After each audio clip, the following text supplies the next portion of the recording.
My name is Rick McCown. I'm from Duquesne University, and I'd like to introduce the essayists who are joining us this morning for our conversation. Youssef Wahid is from, Stellenbosch University. Sharon Robinson from AACTE. Patrick Kamangian from the University of San Francisco. Sonia Nieto from the University of Massachusetts. And Mary Beth Gassman from the University of Pennsylvania. Let me tell you how we would like to engage this morning. We have done this session 3 times. This is the 3rd time. And it's worked pretty well to establish some dialogue. That's the idea. So this is an experimental session. And if the experiment blows up, the exits are behind you. Save yourselves. But the way we're going to get started is I would like you to reflect for just a moment on the theme that our president, Arnitha Ball, spoke to so eloquently yesterday. And any questions that you have about that theme, any comments, or any challenges about either the theme or the essays that you have read and carefully annotated. If you want to get those notes out now, that might be a good idea. But I'd like to get your thoughts so that we'll then turn to our essayists and see if they have some thoughts. Well, that didn't come out right. They do have thoughts, obviously. They've put them on the pages already. But who has an idea, a reflection, a question, a challenge? If you will, please introduce yourself. Thanks. This is impressive.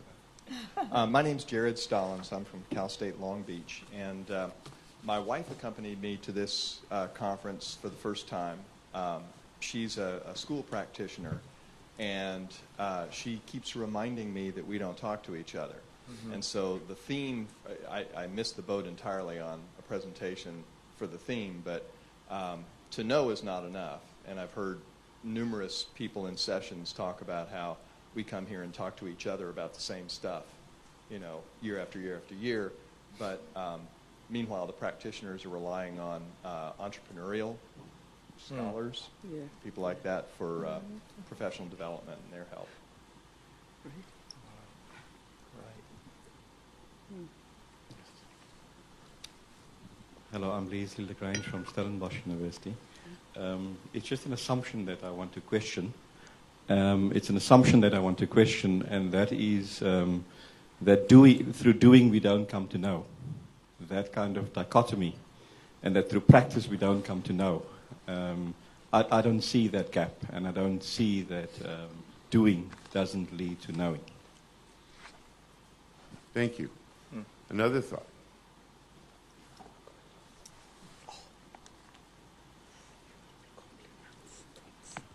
Hi, I'm Stacy Raphael, and I am an independent scholar, a former student of Mary Beth's. And I did not attend the session, unfortunately, but have thought quite a bit about the theme. And so questions that come to my mind is for whom? So for whose public good? What public? And what is good, and who defines that? And this comes from my being beaten up in a couple of sessions of critical race theory since I've been here. And for my own research, I ask about the thing becoming the agent of change rather than the object of change, and what happens when the agent of change must be the object of change. And doesn't see themselves that way, might not necessarily want to be that. And I also found that saying that that to know is not enough is almost implying that either we already know enough or that that's kind of taking second stage. Although I do agree that I find myself paralyzed and been to lots of meetings in my own professional life, and we don't do much but talk. Thank you. I think that will get us started, and I'd like to turn to our essayists now and welcome. Yes. Good to see you. Aratikian from the University of Illinois, Chicago, another of our essayists. So what I'd like to do is to ask each of the essayists to give us a brief overview of how they have responded to this theme, or any of the questions or challenges that were raised. And as we go through that, if they do not address a particular question or challenge, let's come back to that. Because again, we're looking for dialogue here. So if you'd take a couple of minutes and give us your thoughts about the theme, and if you wish, respond to any of the questions or issues that have been raised. Yusuf, would you start? Yeah, you go. Okay, thank you, Rick. I responded to this particular call in the light that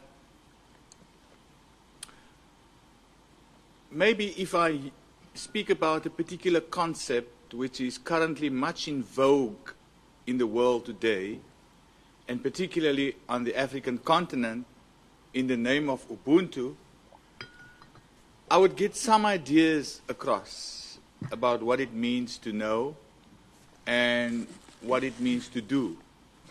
So it never crossed my mind that knowing and doing should be bifurcated. In fact, there's an inextricable relationship between the two. But I was confronted with the idea of Ubuntu, and those of you who are not familiar, there are 11 official languages in South Africa, my native country, and in the Xhosa language, which is a language which is predominantly spoken in the Western Cape, there's a phrase in Xhosa which says, Ubuntu ungumuntu ngabanye abantu, meaning that a person is a person through other persons. So this particular idea of community, which is very much in vogue in the country, struck me, and I thought, but how am I going to look at this particular concept? A, I don't want to essentialize the concept. B, I don't want to look uncritically at the concept. And C, I don't want to look at the concept as if it has no bearing on lived experiences. So I've done two things. I've used my liberal lenses to look at the notion of Ubuntu, sense of community, sense of human interdependence. And then I've also looked at lived experiences of women we are working with in one of the provinces in the country. And one of the provinces we're working in the country is called the Limpopo province. It's called a rural town called Greater Sekhukhune District, Sekhukhune Land. And we work with women in that particular area whose husbands are working on the mines, and they have to look after the family, they have to build the houses, they have to do the washing, send the children to school. But unfortunately, they cannot participate in matters concerning the educational activities of their children. Now that's ironical and ambiguous in the sense that you have to look after the family, but when it comes to making decisions about educational matters, you're not supposed to speak. Your voice is muted. So we looked at the practices of those particular women through narratives, and then I'm using my epistemological lenses, which I'll talk about. So the concept of Ubuntu doesn't exist independent from practices, how particular women in South Africa understand the concept, and also how I use my epistemological lenses to couch the notion of Ubuntu. Now, I am a person through other persons struck me. So, the first aspect which actually flows out of the narratives with women is that they actually care for their families, and although their husbands oppress them in some ways, they actually care for them too. But if I use my lenses and look at Ubuntu, and I use my liberal lenses and draw on the work of Nell Noddings, then she would make an argument, if you care for others. And of course, you are familiar with the criticisms of her work, where she's not always oblivious of the fact that it's also about caring for yourself. But when I looked at the women, they didn't really look at their families as caring for them. They were concerned about themselves because their voices were muted or marginalized. And I thought what they were actually saying is that we should re-look at this notion of caring and argue, but it's about caring with others. So in as much as I care for myself, I also care for others, which in a way extends Nodding's idea. And in that way, the notion of caring as a constitutive element of Ubuntu has changed. So it has changed in terms of my own philosophical lenses, but it has changed because of the voices which shape the notion of Ubuntu as caring. The second element that I thought about was the sense of community, that these women felt very secure amongst themselves, but they were marginalized. Now, though, of course, you are familiar with the ethics of authenticity of Charles Taylor, and when I look at through the lenses of Charles Taylor, I'm reminded that human coexistence and a sense of belonging is what constitutes one's authenticity as a member of a community. But what I think Taylor would probably not be aware of is the fact that these particular women are the marginalized. So they also want to be members of the group. So instead of, and the argument that I produce is, so instead of the marginalized taking a claim to equal participation in the community, it reminds me that maybe we should relook at this notion of community and say it is the dominant who should actually make the argument for the marginalized to be attended to. And that's a different look at the whole idea of community. The third element in this notion of Ubuntu, which is the idea of coexistence. So there were times when women felt that they want to be members of the group, but because they could not participate, for example, equitably and equally on school governing bodies, and their voices were not heard, this sense of, I belong to the group, yet I should know my place as a woman. So this kind of patriarchal relationship on that particular school governing body brings forth the idea that at times, and by the way, the women did not bother much to stake a claim to having their voices heard. Because according to the practice, they say, well, we understand our position. So what it brings to the fore is, if I use my liberal lenses again, is what Stanley Cavell talks about, that sometimes you can be attached to a sense of community, but simultaneously also detached from it. In other words, you don't abort the idea of participating in a community. And my last point would be, when I think of how loyal these women have been, or are, and remain to the group, to the tribe they belong, they display a kind of reflective loyalty to the group. Yet they aspire to have their voices heard, which suggests to me that there is also a kind of reflective openness to some new things. which brings into the idea of what it means to be a cosmopolitan inhabitant.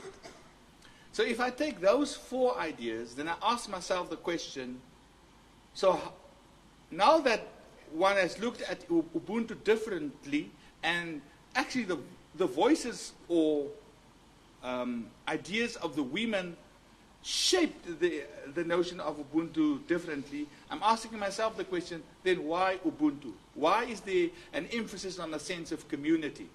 The idea of Ubuntu has always been linked to the notion of human coexistence.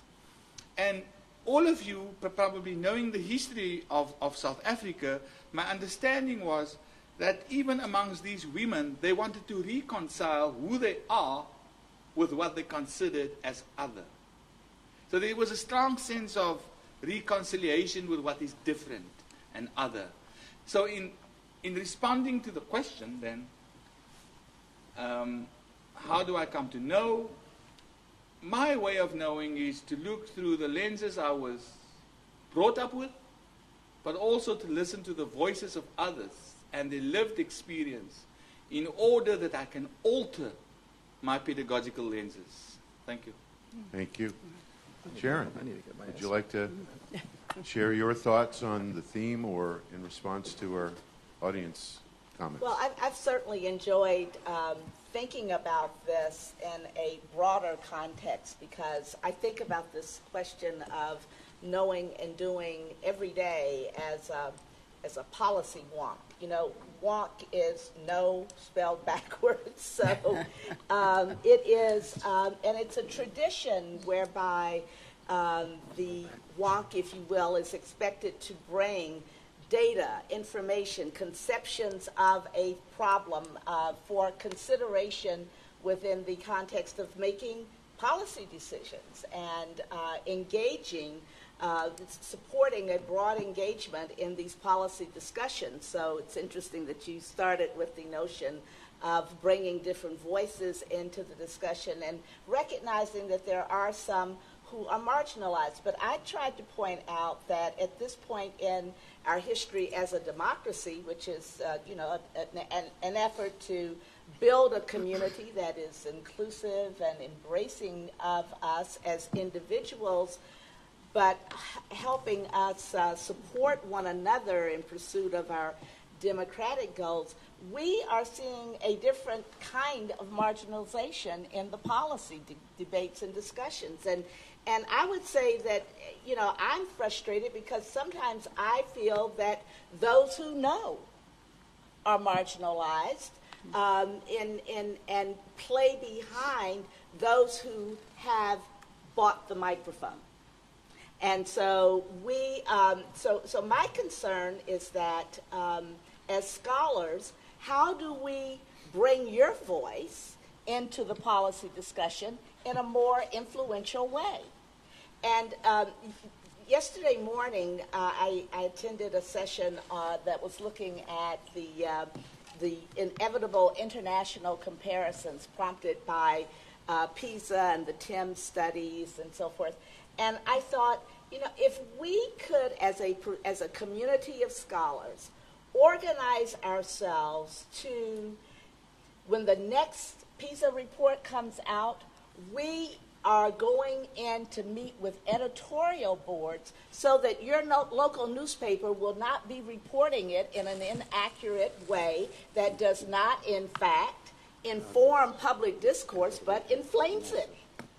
And so you have lots and lots of heat and no actionable deliberations from the study, because, you know, everybody's looking at the headlines and not the bottom line. And the bottom line is making our schools, making our educational services more productive. So, I mean, I would just say that for now, and it's a perspective that is really in support of practitioners being more engaged in these policy deliberations, as they are the ones to talk about and show how to act on the work that you do as scholars. So it is knowing and doing are just obverse sides of the same coin. But I think we have to recognize that right now I do not feel the voice of scholarship and the voice of practice are nearly as influential enough as they should be regarding public policy, and I believe that will remain the case until we find more effective ways to collaborate. Thank you, Sharon. Patrick?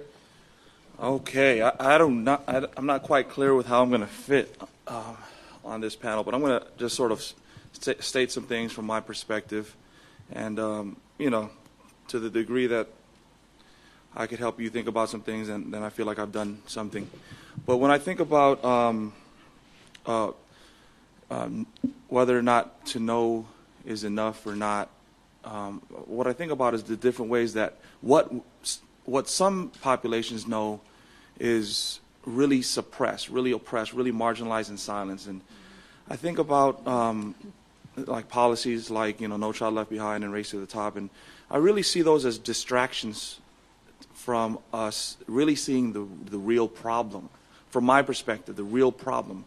And the root of the problem is the reality that historically folks of color worldwide have been dispossessed from resources that are inherently theirs.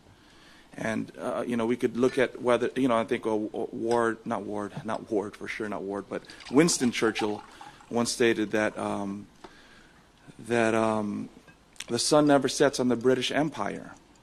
And here we are in Canada. It's the British Columbia, and there's a place known as the French Polynesian Islands. And then you think about the Philippines, people in the Philippines where my family is from, and we have last names like Martinez and De La Cruz and Garcia. And then you think about folks throughout the Americas who have names like similar last names, Spanish surnames, and you think of folks of African descent sharing European last names, and folks throughout the world who have, for different reasons, have had their identities stolen from them and have other identities imposed on them that are actually at odds with the history and dignity of oppressed people.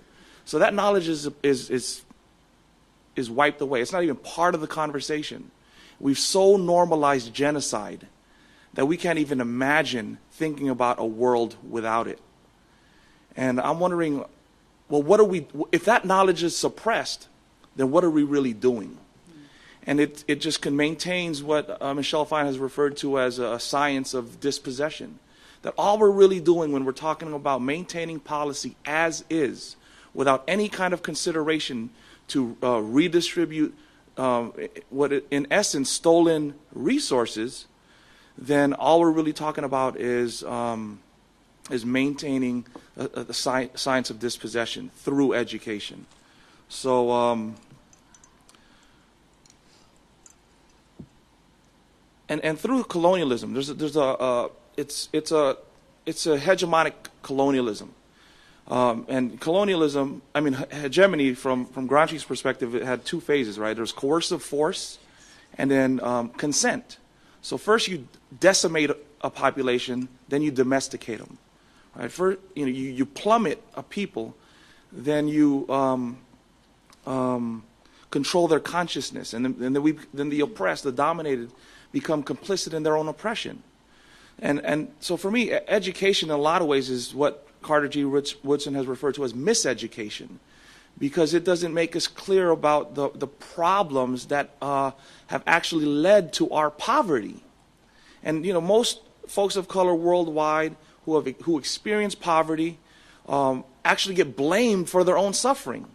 And then they start creating this notion of education that tries to tell us that what we're being offered from dominating civilizations is actually a favor to dominated people. And they used to call it like white man's burden. And they, and you guys remember the white man's burden? Yeah, Robert Kipling, and let's take these sullen people and let's like lift them up and give them, because we have an abundance of civilization, and what happens is you have all these people who are suffering all this poverty, and they don't really know really historically why. And we just normalize this idea that we're inferior people. And that if we're inferior people, if we get crumbs from the table, then we're happy with it, without really having this idea that we actually deserve to be sitting here too, because we probably set the table, cooked the food, and the food has actually come from, our resources.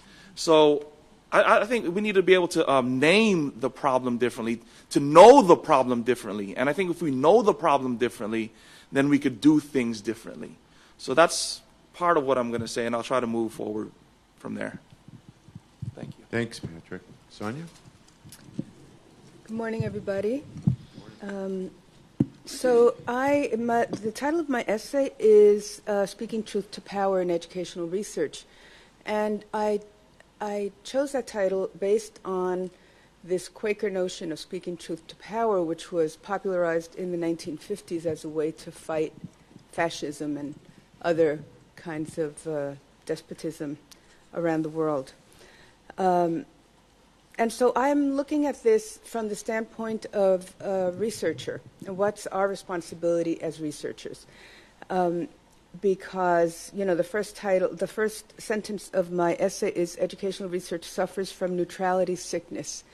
That is, that we believe that what we know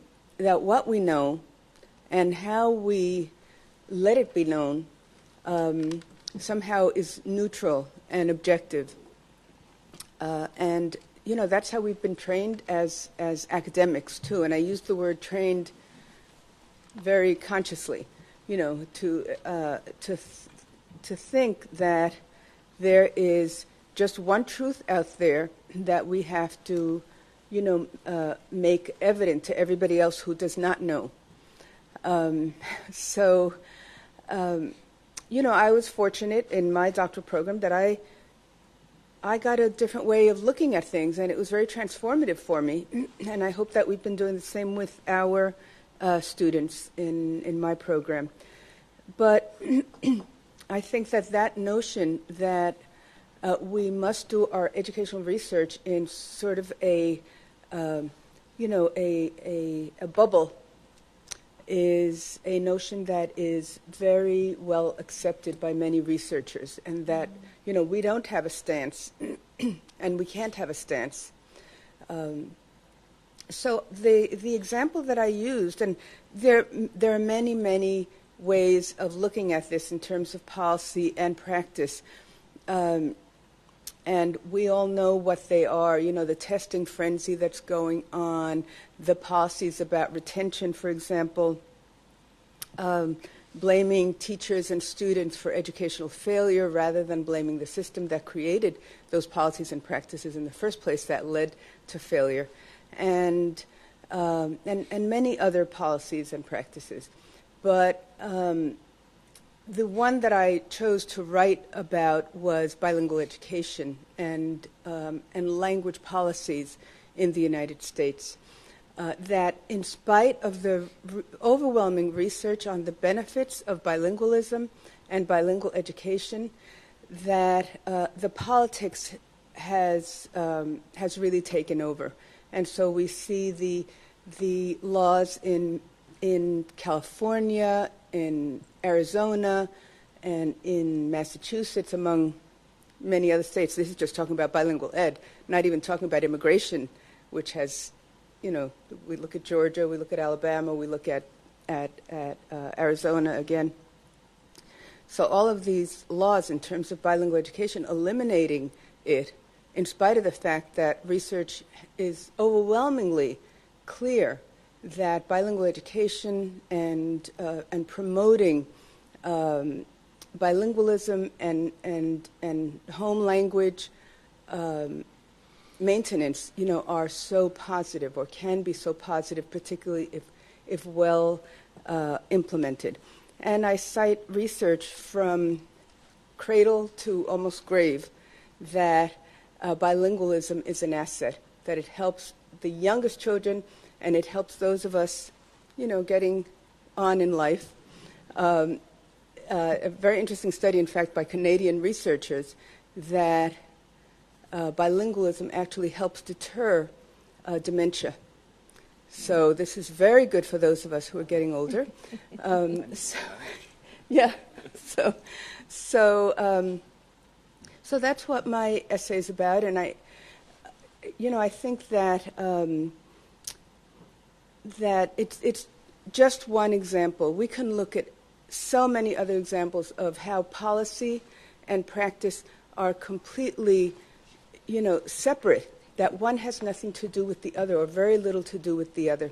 So, and I also wanted to, in conclusion, respond to this notion that knowing and doing don't have to be separate. And of course, I believe in that. Knowing and doing should not be separate. However, some people believe that they do the knowing, and other people believe that they do the doing, or actually do the doing, and so never the twain shall meet. And so that's why I think that knowing and doing have to be sort of embodied within each of us, whether we're researchers, teachers, policy people, the general public, students, etc. And nobody has a claim on knowledge. Nobody. Even, and sometimes especially, those in the academy. And so we need to look at how knowledge is constructed, the question that somebody asked of, for whom do we know, for whom, on behalf of whom do we act, and do we do, I think are very important questions for all of us to consider. Thank you. What was that you were saying about benefits of bilingual? Never mind. Thanks, Sonia. Mary Beth? Okay. Good morning, everyone. It's nice to see you. So I wrote an essay called "Sometimes We Act Like We Know Too Much." So, and actually, there are a lot of connections with your essay and also your essay. So, I guess, and some of you who know me have probably heard me say this before, but sometimes when I listen to faculty members or I read peer-reviewed articles, I think that we are our own worst enemy. And I think that we know a bit too much, but we aren't very good at communicating this knowledge to general audiences or the larger public. Or perhaps we're afraid to communicate it because it'll be vetted by the larger public. So in this essay, I wrote about two problems that I see in educational research with educational researchers. So, the first is that I think that many educational researchers have an inability to communicate with non-academics due to our steadfast and commitment to education ease and academic jargon. I think we love it. And then the second thing that I wrote about is, and this is connected to your essay, Sonia, is that I think many researchers don't speak out on important educational issues, and I watch them. And I wrote this essay right after I sat through a faculty meeting where I listened to some of my colleagues talk about how at the University of Pennsylvania, an Ivy League institution, we should start partnerships with prep schools like Andover and Northfield Mount Herman, while the Philadelphia public schools are being beaten up.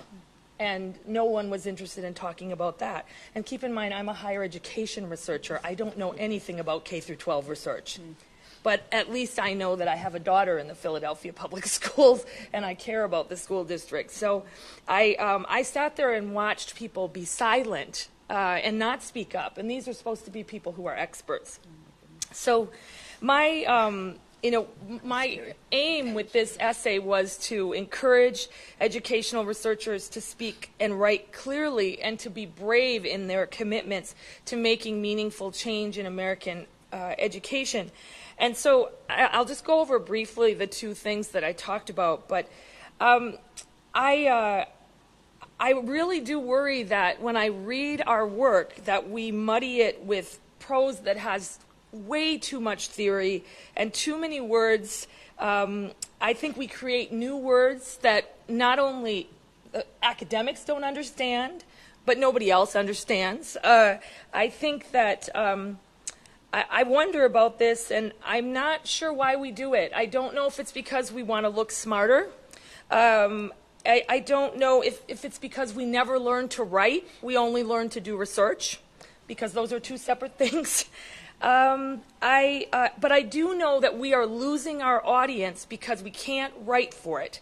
And so a lot of times, you know, if you read Diane Ravitch's work, for example, where she's very, very angry that all these philanthropists are going to other people asking about K through 12 education and also higher education. One of the reasons why people go to other people other than academics is that they can understand them.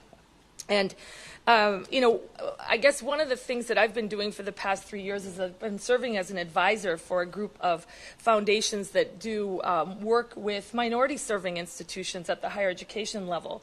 And in doing that work, what I found out is first of all, they don't read our peer-reviewed work. And I'm fine with doing peer-reviewed work, that's fine. But you have to also find ways of communicating what's in that peer-reviewed work to larger audiences. And if they're not asking us, they're going to ask someone else. They're going to go and ask, someone's called entrepreneurial folks, ask them. And I think so we really, really need to be cognizant of that. Sometimes I worry that we write in exclusionary ways about the very people we care about. The very people we're saying that we want to make change for. And whenever I write, all I think about is my mom. My mom and dad both have an 8th grade education. And so each book that I've written and the majority of the articles that I've written, I've made sure that my mother can read them. Because when I think about my mom, if she were trying to learn about her rights as a parent or how to send her daughter to college, could she rely on our work? I don't think so. I think my mom was my mom is 81 years old. She's a wonderful, beautiful consumer of information, but she can only consume information when it engages her and it speaks to her. And so I understand that academics, you know, we have to publish peer-reviewed work. I do that as well. But I also think that we can write in accessible ways. And I think it should be digestible by teachers and principals and community leaders and policymakers and college practitioners so that it can make change. And then, you know, in this essay, I basically said, I'm sure some of you would push back about that because I know, I mean, I even have students, including my beautiful Stacy down there, who loves to use lots of big words, right, Stacy? And I guess I just ask us, are we being taken seriously? You know, I sit in the AERA council meetings and I listen to people say, nobody's listening to us. And I think nobody's listening to us because nobody can understand what we're talking about. So I think letting go of that language is incredibly freeing, and I would urge everyone to do it. And then the other thing, and I'll be brief about this, is that, you know, again, I really do feel, and in the essay I wrote, shame on us for not being brave. You know, here we are, most of us have PhDs, we think we're incredibly intelligent. I think most of us have a good heart, and we want to do good work, but if it operates in a vacuum, in just academic journals, then how is it making change? And I just want us all to learn to speak to policymakers, speak to funders, push back at them, speak to teachers and college practitioners. And there are lots of ways of doing that, and people are getting ahead of us very, very fast. So, you know, you should be writing op-eds. You should be writing for blogs. You should be, I know lots of us are afraid of things like Twitter and Facebook, but there are revolutions taking place using these venues, and we could have a revolution in education, but we're sitting back and not letting, you know, not doing that and not participating. And so I think there are lots of new venues. Most of them are fairly egalitarian. They're happening all over the place because lots of people in lots of countries have cell phones, and you can interact via these new networks that way. And I think there are ways that we can get our points across. And in the end of the essay, I ended by saying, in the end, simplicity, clarity, and bravery have always led to the most meaningful and long-term change. And so I hope that we all can become clearer and about what we know and brave enough to communicate it to others. And that's what I wrote. Thank you, Mary Beth. Era? Thank you for this opportunity. I wrote the essay and tried to present not only my perspective, but the division that I represent, and I'm the vice president for Division I, which is Education in the Professions. And we have several professionals who come and are members, like medicine, dentistry, pharmacy, nursing, business, law, engineering, and we share our research. So it's very much research-based. And so I wanted to, and we agree that to know is not enough. But what is enough, and how we can make sure that, let's say, we at least serve the public good. And that's the connection that I tried to make. Our starting premise was that professional practice requires more than knowledge. It requires skills of applying knowledge in complex situations of practice. It also requires a whole series of skills and attributes such as communication skills, procedural skills, ethical conduct, professionalism, and so on. The public good is best served by both education and assessment of higher level knowledge applied in practice and in a broad array of skills and attributes. Expanding our research into these areas is needed to fulfill our mission on using research to improve educational practice and professional practice, and in turn serve the public good. Each of the professions has an impact on the public. For example, health professions have a direct effect on the health of the public. Engineers on the safety of the public. Lawyers on justice. Therefore, research that directly relates educational outcomes for the good of the public is highly desirable. And if we achieve or not, it's questionable. Much of the educational that we do does not relate to the good of the public. Rather, it uses intermediate measures to evaluate the quality of the educational interventions. One way to ensure that our work speaks to the good of the public is by ensuring that it addresses the highest level of knowledge hierarchy, as well as professional skills such as decision-making and attributes, moral integrity, and so on. For example, if your research only provides evidence on the effectiveness of education at the level of satisfaction and knowledge, it fails to directly address the impact on the public good. Systematic and integrative reviews of the literature provide a productive approach for summarizing the literature and identifying gaps. These reviews are particularly useful for developing agendas for future research, as well as guidelines for best practices, which will in turn serve the public good. In the absence of decisive research, the best evidence available can be used to promote guidelines for educational practices that yield exemplary professional to serve the public good. So what I tried to present in the essay was basically what's the perspective of the professions to the team to know is not enough. Thank you. Thank you. So, your thoughts, comments, questions? Please introduce yourself. My name is Wes Alford. I am an independent scholar. Also currently working with the Philadelphia Federation of Teachers. And I know of some of which Professor Gassman shared with us. I guess what I want to be kind of blunt about and frank about, by logical extension of Professor Gassman's comments. When I was early in graduate school, professors and mentors always reminded me, we are writing for our colleagues in the discussion.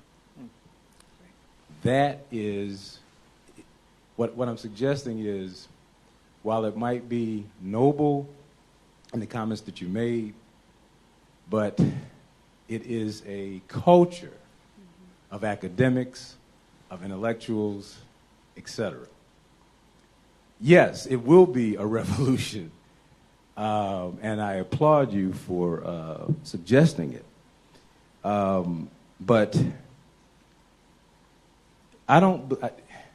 it's so much of a culture systemically that while we should care about the people that we write about, we don't. It is synonymous as the separation of church and state. And I don't, want to belabor the point, but when you get the opportunity, as you have, in whichever venue you write about, and I applaud you directing that relationship to communication of your parents, et cetera, because it should be a practical application. I have gone against my mentors and colleagues in my own writings, and I've suffered for it. But I'm still doing it.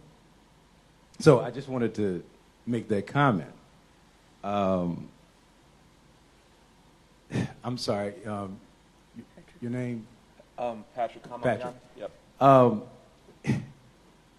The normalization or normalizing of oppression, the science of dispossession through education, knowing the problem differently, and I will add in historical context, is the title of a book. You ought to write that book collectively, because it's an excellent point. And it digs into the very issue that Professor Gassman has suggested. It is no mistake. It's a deliberate act, because the practical application of our research should be just that. Should be just that, plain and simple. So anyway, that's my comment. I didn't know if I had a question. If anybody wants to comment on that. Can I comment on that? Well, I guess one thing that I would say is I realize that there's this culture within the academy, but I think that it's important every day to push back at that culture. And I think especially if you have tenure, that if you feel like it needs to change, then you ought to change it. And I guess that, and there are a couple people in the room who've probably heard me say this before, but every day I think about the fact that I grew up in the Upper Peninsula of Michigan with an outhouse and no running water, and my mother scrubbing other people's toilets so that I could go to school.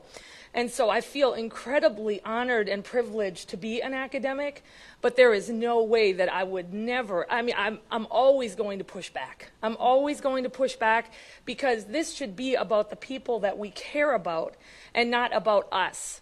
And that's how I feel about it. And so I don't ever want to be in a profession where I'm merely speaking to academics. I think academics are lovely. They're absolutely lovely. But you know what? My head would explode if I had to talk like that all the time. So I think you push back and you ask people to be real, and you ask people what they're really doing on a daily basis to make change in the communities that they write about. So that's how I would respond. You're lucky with your background. You're lucky you have tenure. Thank you. Just Yes, a sir. comment, but we don't have to dichotomize Right. writing for an academic community and writing for a motherly audience. It doesn't have to be a this or that. It can be a this and that. And there's nothing pernicious about writing for different audiences. As long as you write for the other audience. So, that's the thing. And I think that this revolution within the academy, those of you who have tenure, the senior scholars, really need to support the junior scholars. I have 3 little mentees out there who are really making progress in their academic careers, and all 3 of them have said to me in various ways, I have been told that my work in the field is compromising my ability to provide service to the institution. That means serve on committees. I have been told that when my preference, when I write for the practitioner, I should be writing for my colleagues. I mean, they're still, so the culture is still being perpetuated, but there are folks who really want to do both and. And you don't want to talk to a practitioner about something that is not well grounded theoretically, that is, you want to speak quality and truth to them as well. But you cannot bifurcate this as an either or proposition. Now, I don't think everybody is, you don't want to unleash everybody on practitioners. Some folks are theoreticians, and we should nurture them because they are essential to knowing. And the process of doing should be based on a solid foundation of knowing. But let me talk about the integrity of your work and how it is now being compromised and misrepresented. And, a point, and I feel strongly about this because teacher education is the target of what passes for research among journalists that would not pass institutional review, much less professional peer review within the institution. And nobody says anything about it. The academic community has been mum. While a product, and your colleagues, the work of your colleagues, is being represented to the public, and it's being misrepresented, and while I'm the first to critique what we do, even the critique is about the wrong stuff, and it is doing the great harm of compromising the energy that we need to get about the innovations that folks really are ready to embrace. So we are distracted by this criticism by people who call themselves researchers. This one organization advertises for folks to come and help them do analysis of mostly its critique of syllabi review. And they say you don't have to know anything about teacher education to do this work. So, the depth of the incompetence that is being, that's producing material that journalists are picking up because they don't have the capacity to criticize it. They do have the capacity to recognize a headline when they see one. And so, doing is not just about giving voice and support to the voice of those who need to be heard and who need to influence their community. Doing in this industry is about giving voice to the integrity of the work that you're supposed to be doing, and that is not happening. Thank you. I want to say something about language, if I might. Not Spanish-English, but the discourse that we use in education. Throughout my professional career, I've been really, really careful about writing in a way that's accessible, I hope, to teachers and to practitioners, even though, I hope that it's also grounded theoretically and so on. And my latest project is a book for Heinemann, which is very teacher-friendly, because I think that that's important to do. At the same time, I want to say something in defense of academic language. And I remember something that Paulo Freire said. He said, sometimes you have to create language that is about a different reality, and that's the language that you have to use. Now, believe me, I am, not condoning the kind of abstractions that are, that some researchers use to just create pretty language, or, very dense language that really nobody can understand. But, let's just take the phrase of reading the word and the world. Now, my mother would not understand reading the world, but I think that part of our, that was a powerful concept, a really powerful concept, and that part of our responsibility as academics is to have an educative component to our writing, so that we explain what that is, that we bring people along who might not know that, while at the same time we honor what they do know. So sometimes a different kind of language is essential and important, but that doesn't mean that it has to be a barrier, or a wall between us and others. Thank you. I have another question here. More comment than a question. And some of what I said has already been said between when I raised my hand and when I got the mic. But I'd still like to say, my name is Glenda Prime. I work at Morgan State University, a historically black university in Baltimore. And I work with doctoral students.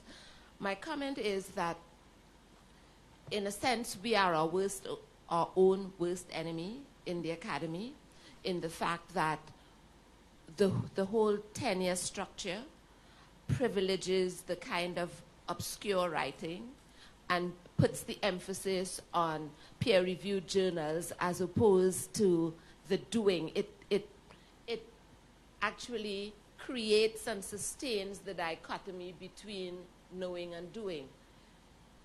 Professional work, we're a professional school. Professional work does not get rewarded in the tenure process.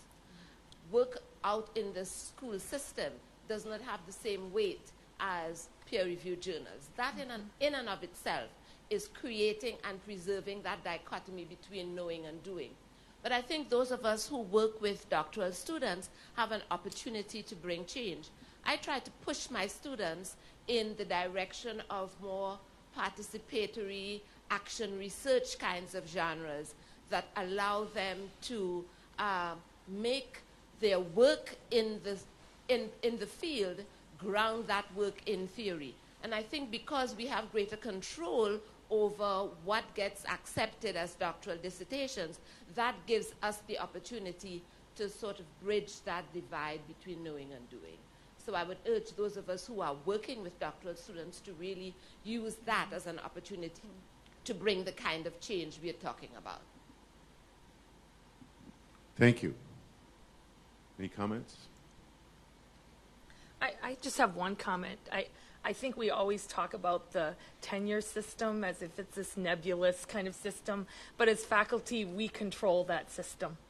I mean, we have complete control over that system in most cases, and not at all institutions. Institutions are different, but I know at my own institution, we control that system, and we continue to privilege certain things over other things. And I do believe that peer-reviewed work is vitally important, incredibly important, but there are many ways that, I mean, in order to encourage people to do other kinds of work, we have to place an emphasis and we have to give people credit for it, but we control that system.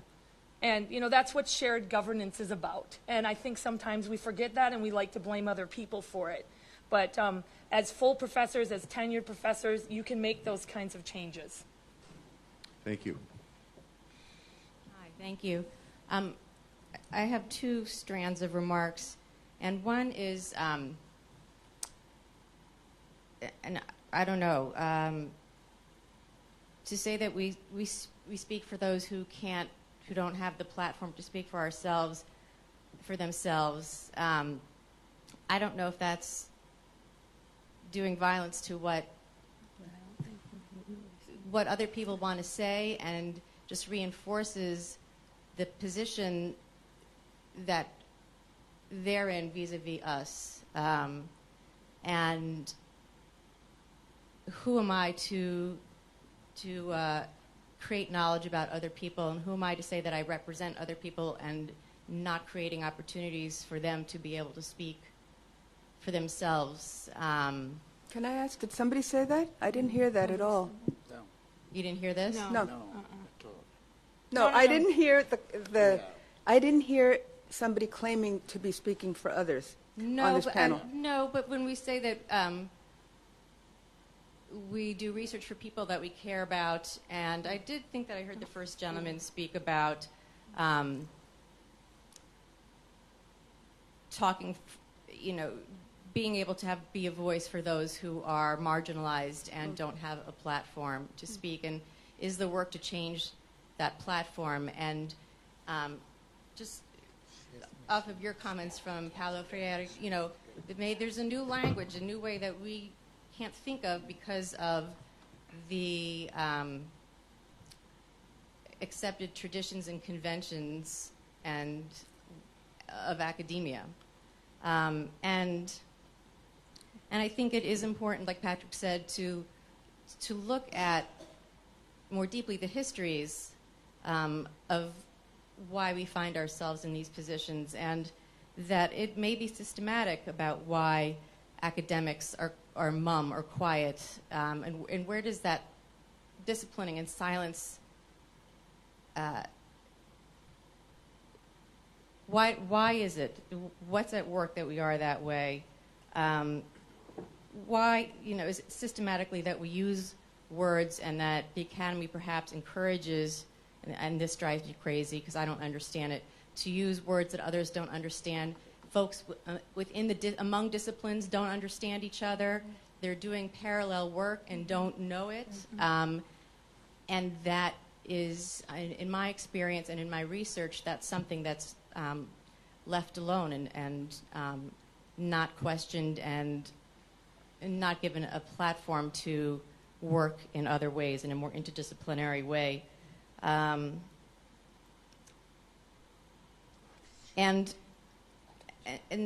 I'm new, Mary Beth.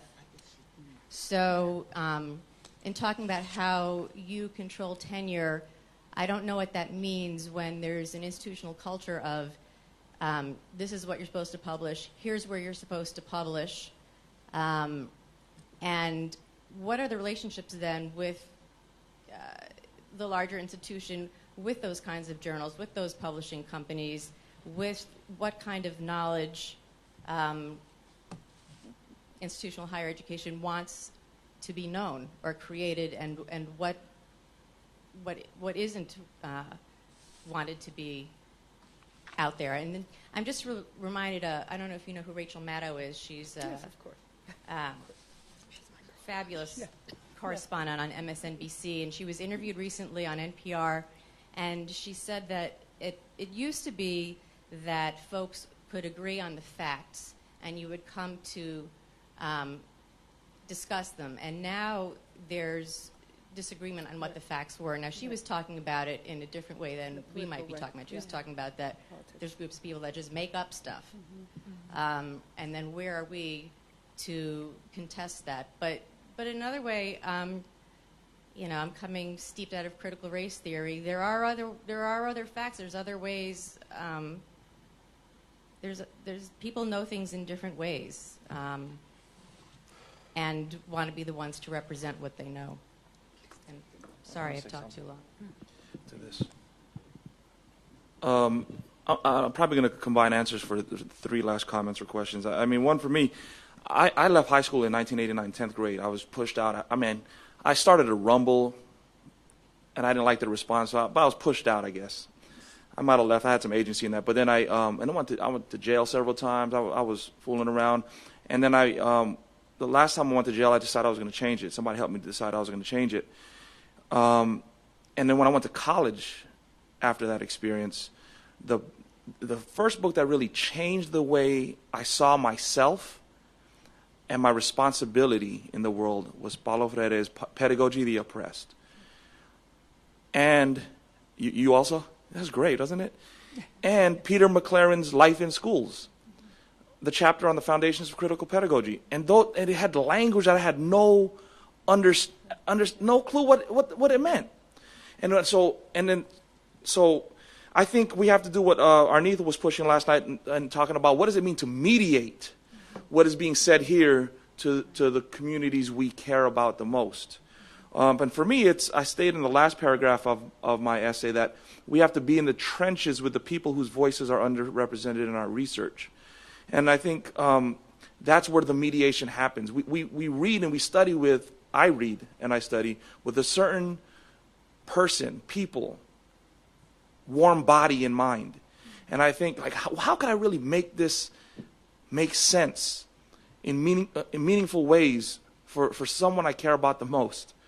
And then create, as you say, a platform for them to be heard.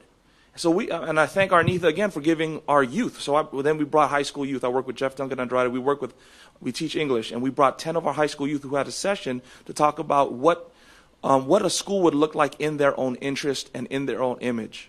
And the room was packed, so it was an opportunity for young folks to define for the educational research community up here what they would like to see for their schools, and then what their responsibilities would be, what our responsibilities would be here in order to support that on this side of the larger project. But what I also want to say is it assumes that we have to bring folks here versus disseminating the voice even locally, disseminating the analysis, the critical, life-changing, transformative analysis locally, and us go there. And I don't know, those are some things that I'll say. And then to the fact of controlling the tenure process, I know that at my university, and it's a different kind of a university, the University of San Francisco, they have a social justice mission, and the three areas where our tenure is determined is teaching, service, and research. And not to the research point, but to the service point. Service is really service to the university. But what we're trying to do is redefine it as service to the community.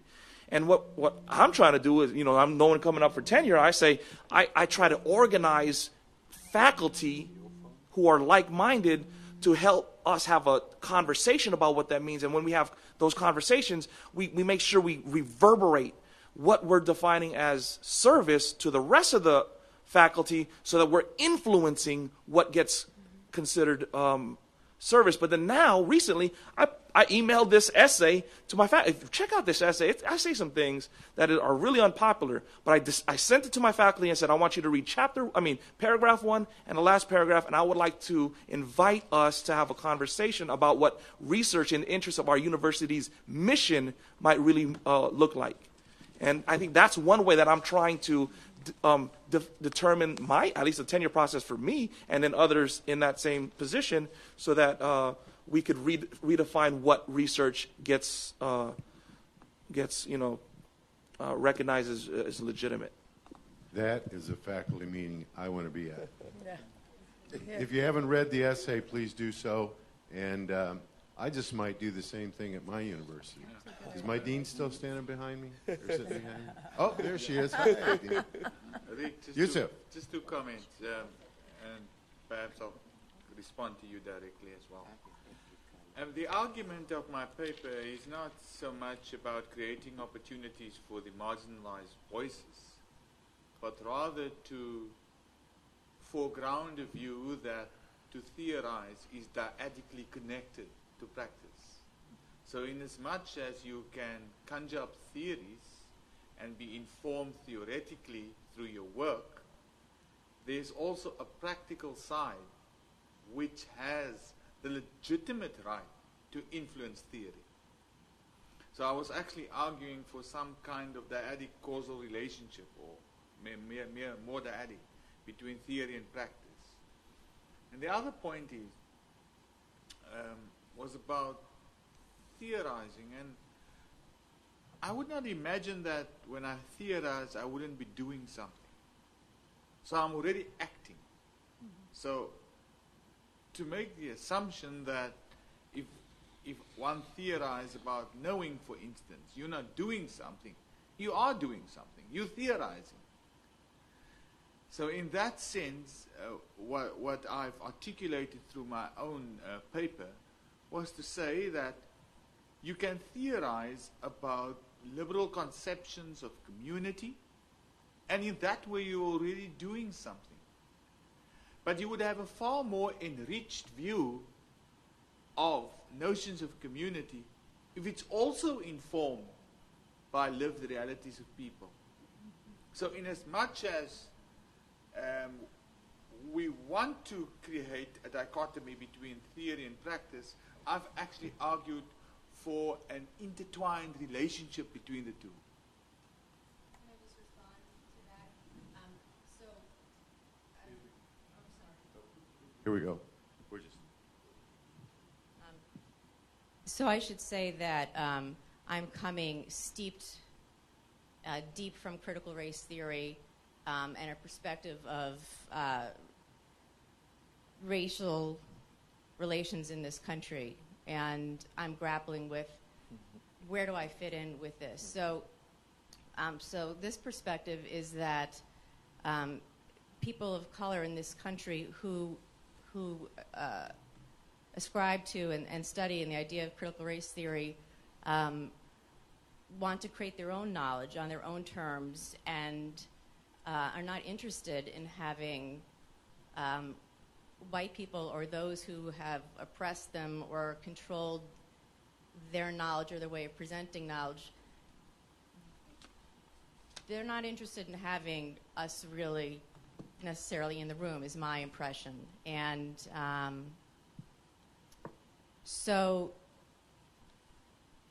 and the pushback that I get back is, who do you think you are representing what I have to say? How could you possibly know what I have to say? And the fact that you're going to give me a platform this is what I hear back, is in itself patronizing and assuming that I'm in a position to do this, give you this platform, rather than somehow things be rearranged in a different way that I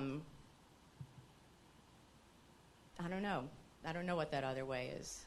But, I felt like Arnitha gave us a very important tool yesterday when she described that zone of generativity, wherein we bring knowledge and process that knowledge in order to make it something other than kind of an esoteric commodity or esoteric factor in our lives. It is the ability to be reflective about what we know and think about what that might mean to you and how it might inform or inspire what you want to do, and just being including the humility of being open to critique, and then having the courage to engage with a voice that is supported by what you know, and appropriately humbled by awareness that there may be critique, but I don't think that critique is intended that process is not intended to shut us up. It's intended to make us more rigorous in how we engage with the content, with our ability to reflect, and our ability to engage. So I thought that was a really helpful tool, because this is a difficult question, and to confront, it's not enough to know. Whereas it really would be nice just to know, just to read and consume and sit, that's my idea of having a really good time, sit on the beach and just consume. But it is, and then what? And I think we have a responsibility to answer, and then what? Yeah, I just want to say something. May I, Rick? Please. To this young woman, that if people, okay, what's your name? Stacy. When I'm assuming African American people primarily say to you, or you feel that they're saying, you know, who do you think you are, that you don't know what it's like to be us, they're right.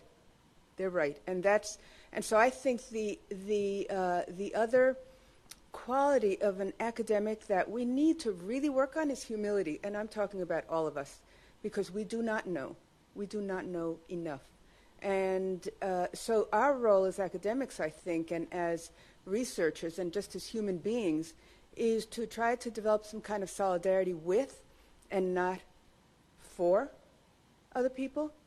And so to work with them and not to speak on behalf of them. And so that's maybe why you're getting the pushback. I mean, I don't know you, I don't know the situation, but, you know, people of color have been spoken for too many times. You know, as a Puerto Rican, I know that it was really refreshing to me when I wrote a book called Puerto Rican Students in U.S. Schools 12 years ago. I edited a book.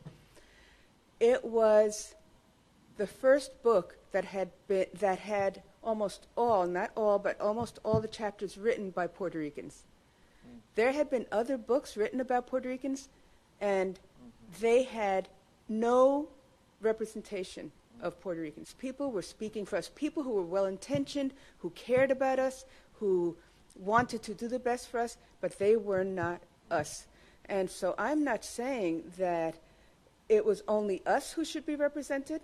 I did have one or two pieces by others who were very invested in our community, but it makes a difference who speaks for whom. And nobody can really speak. I don't speak for the Puerto Rican community, and I always make that clear. But I do, and I certainly don't speak for poor, impoverished, sort of dispossessed Puerto Ricans, although that's the kind of background that I came from. But I'm no longer there. And so I understand that my responsibility is to reflect and not represent, and that's a different thing. Thank you. I have another comment here. We're about 5 minutes from the end of our time, so if anyone else has a question or comment, please let me know. But we're going to take this comment because I work for her and not any of you. Right. First of all, Anthony, I want to come to that faculty meeting and listen as well. I think if we're going to build authentic school, academy, and community relationships, then dispositions are extraordinarily important. Humility, absolutely. Respect, that is more than a word. Yeah. We have to build a lexicon that allows us to mediate between and among all the different communities and to do the internal and external translations that are necessary. I would only add that the group that is left out of this conversation are administrators. You talk about the tenure and promotion process. Well, the upper administrations in higher education and the necessary changes that must occur systemically around that, how we think about our roles, is very, very important. And so I would urge that we be invited in to the dialogue, and I would hope that we would be humble enough, respectful enough, and students enough to want to be instructed by, to be invited in, and to have our voices be a part of the dialogue. Thank you. All right. Thank you. One of the things that, any other comments or questions? One of the things that you've gotten me thinking about this morning, colleagues, is evaluation. But if we think about evaluation not in its connotative form, the way it has become constructed in our practice, but to think about evaluation quite literally as the process of placing value. And if we ask two questions about that, first, on what do we place value? Peer-reviewed stuff? Is that where we place the value? It is in my university. I don't know about yours, but that is and I've heard this since I was a young pup, which was very long ago, coin of the realm. On what do we place value? And how do we place that value? Those are two key questions, I think. I was really encouraged. This is the third of our sessions with the commissioned essayists.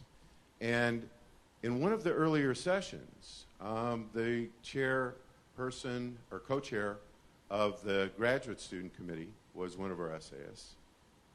He's just gotten his first job. He starts it in the fall. Nicholas Hartlep and his colleague Robin Carlson wrote an essay. And he is determined to take his show, in his words, to a place where service is valued, to a place where the work he needs to do is going to be recognized. So we have those young people who are placing value and are doing it in a way that requires them to take some choices, to make some choices, and to take some chances. I think about Sharon Welch's work, The Feminist Ethic of Risk, and the need for ethical risk. There is a young person who is taking it.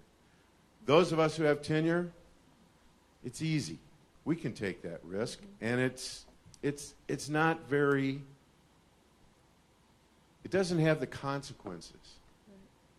So there is this privilege that's operating within the system. Every couple of years, when I come to AERA, I feel a little shift. It's not 180 degrees, or even 90, or 30. But there's a little shift. It's not because of AERA, it just manifests itself here. I don't know, maybe I'm just an optimist, but I think that enough people within the Education Academy are beginning to understand that there is a new normal, that we cannot do business as usual. I don't know if we're over the tipping point yet, but I am encouraged. And I am encouraged by the stances that our colleagues here have taken. If you have not read the essays, I highly encourage you, as our president did yesterday, to read those essays. There is an email address that's connected on the website. You can certainly offer comments about the essays. I would also like to ask you to make use of that email to discuss this little experiment that is now coming to an end. This is the third trial of the pilot study. And if you have some thoughts about good or bad, tell us what worked, tell us what didn't work, tell us your ideas about how we might do this better in the future. That would be greatly appreciated. I'm sorry, I know there are a couple of other questions, but we are out of time.